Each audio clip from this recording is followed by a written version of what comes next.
అనుదినమన్న శ్రోతలకు మన ప్రభువును రక్షకుడై ఉన్న యేసుక్రీస్తు యొక్క సరిసాటి లేని మహా గొప్ప పరిశుద్ధమైన నామమునందు శుభములు. నేడు 2025 సంవత్సరము ఏప్రిల్ మాసము 18వ తారీఖు శుక్రవారం నాటి ధ్యానాంశము సిలువను ఎత్తుకొని.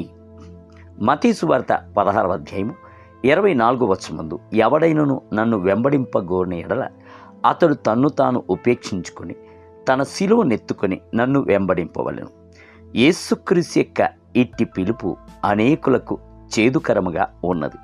కృపగల ఇట్టి పిలుపును దులిపివేసుకుని మనస్సుకు నచ్చినట్లుగా జీవించి క్రీస్తు యొక్క సముఖంలోనికి వచ్చుచున్నప్పుడు ఆయన, శపింపబడిన వారలారా, నన్ను విడిచి అపవాదికిని వాని దూతలకును సిద్ధపరచబడిన నిత్య నరకాగ్నిలోనికి పోవుడి. మత్తయి సువార్త 25వ అధ్యాయము 41వ వచనం అని చెప్పినట్లయితే ఎవరు తట్టుకొనగలరు? యేసుతో పాటు సిలువను మోయువారు ఆయన నిమిత్తము నిందలను, బాధలను, పలు రకములైన కీడైన మాటలను సంతోషముతో సహించువారును ఆనందముగా ఆయనతో ఏలెదరు.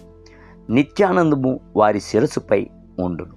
బైబిల్ గ్రంథము సెలవిచ్చుచున్నది, సిలువను గూర్చిన వార్త నశించుచున్న వారికి వెర్రితనము గాని, రక్షింపబడుచున్న మనకైతే అది దేవుని శక్తి అయి ఉన్నది. కొరింథీయులకు రాసిన మొదటి పత్రిక 1వ అధ్యాయము 18వ వచనం. అవును, దేవునికి బిడ్డలకు సిలువ అనున్నది శృంగములను నిర్మూలము చేయు దేవుని శక్తి అయి ఉన్నది. నేనే మార్గమును, సత్యమును, జీవమునై ఉన్నాను అని ఆయన చెప్పలేదా? సిలువ యొక్క మార్గము గుండాగాక నిత్య జీవమునకు వేరొక మార్గమును లేదు. కల్వరి త్రోవయే రక్షణ యొక్క త్రోవ. సిలువ యందు నిత్య జీవము కలదు. శత్రువు మిమ్ములను సమీపించు సమయం నందు సిలువయే మీకు ఆశ్రయము. సిలువ యందే ప్రాణమునకు శక్తి గలదు. సిలువ యందే పరిశుద్ధాత్మిక సంతోషము కలదు. సిలువ యందే విశ్రాంతియును నమ్మికయు కలదు. ప్రతి ఒక్కరికి ఒక్కొక్క సిలువ మార్గమును ప్రభువు ఉంచి ఉన్నాడు. కొన్ని సమయముల యందు శరీరమునందు శ్రమలను, వేదనలను, మాంసమునందు వ్యాధిని సహించవలసినదై ఉండును. కొన్ని సమయముల యందు ఆత్మలో కలవరమును, ప్రాణములో చేదుమయముగా ఉండును. మీకు మీరే భారముగా, ఒకరికొకరు నిష్ప్రయోజనముగాను వింత జీవిగా అనిపించవచ్చును. శోధనల యందు తప్పించుచున్న ప్రజలకు యాకోబు బహు చక్కగా ఓదార్చుచున్నాడు. నా సహోదరులారా, మీరు నానా విధములైన శోధనలో పడునప్పుడు మీ విశ్వాసమునకు కలుగు పరీక్ష ఓర్పును పుట్టించునని ఎరిగి అది మహానందమని ఎంచుకున్నది. యాకోబు పత్రిక 1వ అధ్యాయం 2 మరియు 3 వచనం. అవును, ఓర్పుతోనూ ఉత్సాహముతోనూ సిలువను మోసినట్లయితే అది మిమ్ములను మోయొచ్చు.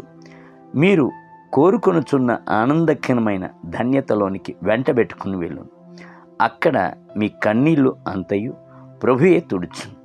యేసుక్రీస్తు మన కొరకు పాపమును, శాపమును, వ్యాధిని మోసి తీర్చునట్లు తన్ను తానే సిలువలో మౌనముగా అర్పించుకున్న గొర్రెపిల్లగా కనబరుచుకునేను. ఆత్మ సంబంధమైన ఉన్నత స్థితి చేరుకున్నట్లును యేసుక్రీస్తును మాత్రము దృఢముగా పట్టుకొను మనసును రూపించుటకును, ఉన్నతమునందు ఆయనతో కూడా కూర్చుండబెట్టుటకును ఇచ్చుచున్న శిక్షణయే సిలువ శ్రమలు. దేవుని బిడ్డలారా, మీరు క్రీస్తుతో కూడా శ్రమలను అనుభవించినట్లయితే ఆయనతో కూడా ఏలుబడి చేయుదురు. నేటి ధ్యానమునకే ఆయన నన్ను శోధించిన తర్వాత నేను సువర్ణం వలె కనబడుదును. యోబు గ్రంథము 23వ అధ్యాయము 10వ వచనం. నేటి వేద పఠనము ఉదయము 2వ సమూయేలు గ్రంథము 3, 4 మరియు 5 అధ్యాయములు. సాయంత్రం లూకాసు వార్త 14వ అధ్యాయం 25 మొదలుకొని 35 వచనములు. ప్రభువు మిమ్ములను దీవించునుగాక. ఆమేన్.